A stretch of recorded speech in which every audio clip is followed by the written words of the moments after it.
By optimising the quality of the grass that animals are eating, it is possible to generate some impressive growth rates. What we find as far as the breeds are concerned is there doesn't really seem to be much difference. There's no doubt the traditional breeds do perform better. Shorthorns, Aberdeen Angus, these type of breeds. Although Simmentals we found have performed really well, Charleys have performed really well, Limousins maybe slightly slower. But what we try to do is weigh our stock as often as possible. That has to be as often as is feasible. If the cattle are across the road in a kale field in the middle of winter, there's 100 in a group, it's not feasible to weigh them every month. Where they're in smaller groups, 65, 75 in the grass parks, then we can weigh them reasonably regularly, once a month, once every 2 months. So far the results we have found that we can get really great performance from the cattle that have been in the kale during the winter time. If we have got kale cattle running at 1 kilo a day live weight gain, then they go on to grass and we maintain that kilo and increase that. The best we've done so far is with some cattle running at 2.4 kilos in the summertime. There are no checks in our system. The cattle are used to the environment that they're in. They're not moving from being in a shed out to grass. They're not moving from basically what is an ensiled, unnatural diet out onto green forage and then having a check. They're on green forage 365 days of the year, or 24 hours a day. That's what they get every day.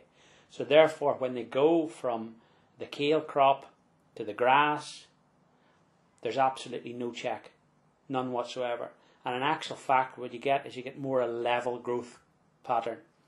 As they're changing from going from spring into summer, their tolerance of the different temperature changes. They're not moving from great extremes. In other words, being in a shed, possibly too warm, sweating, using a lot of energy to actually reduce their body heat because they've been outside and their body is adjusting. It's like us when we go from being normal in Scotland where everyone is blue, and then we go to France or whatever where it's really hot, then we find a big change in our system as well. It's the same for the livestock, going from a shed to outside overnight. We're interested in profitability. I come very much from a business background. I don't necessarily just look at it from how much we can get per animal. My neighbours tell me about them selling animals at £1,000, £1,100, which is all very interesting. What I'm interested in is what is the margin they have left themselves. That is the interesting bit to me. I couldn't care less what the top price is.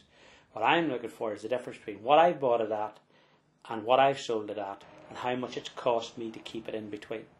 So an animal that might be on my farm for 300 days but is maybe making me £1 a day is more attractive than an animal that's only on my farm for 60 days but only making me 50 pence a day. I'm looking for profitability per day. It's the one measurable thing that I can do because I know how many days it's here, I know how much it's made me, how much it's left me, so I can tell how much my gross profit is per day that it's on my farm.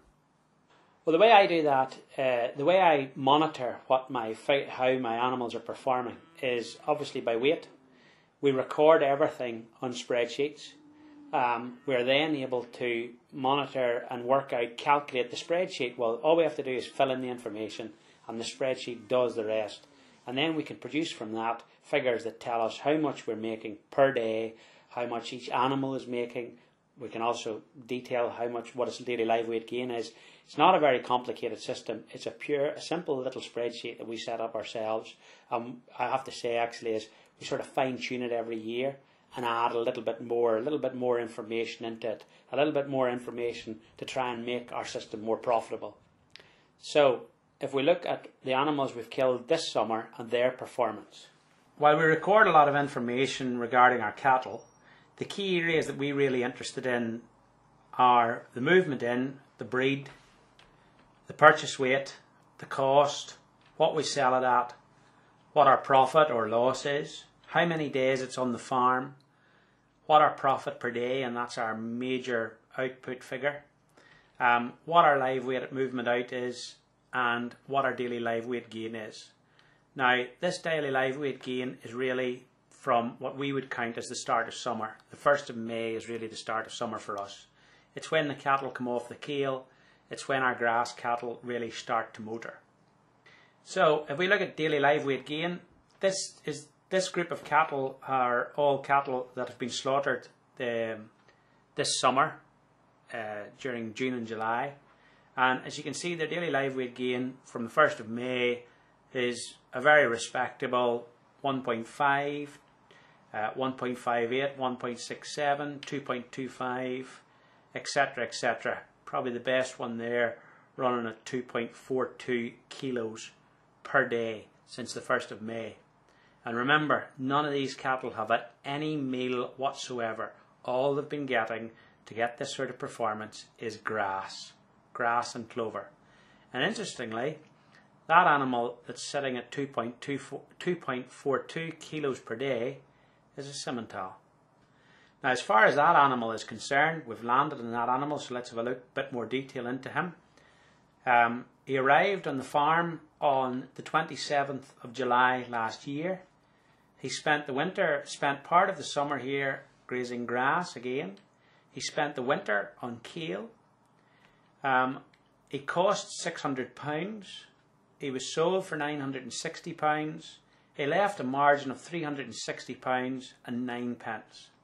He's been on the farm for 333 days. And if you take that £360 over 333 days, he made £1.08 for every day he was on the farm. So that to me is a very good performing animal. I'm very happy with that. That's my target. If I can get over £1 a day, my cost per day, at the moment I reckon in winter time it cost me 30 pence a day, and in summertime I reckon it cost me 19 pence a day. So if he's making £1 for every day he's here, I'm happy with him. Even though he might be a little bit older than some people tell me I should keep him, I might have kept him slightly longer, but quite frankly, he's making as much as any younger beast would make, so I'm happy with that. So as far as daily live weight gain is concerned, it doesn't always mean we need to balance that with profitability. This animal here, it's an Aberdeen Angus.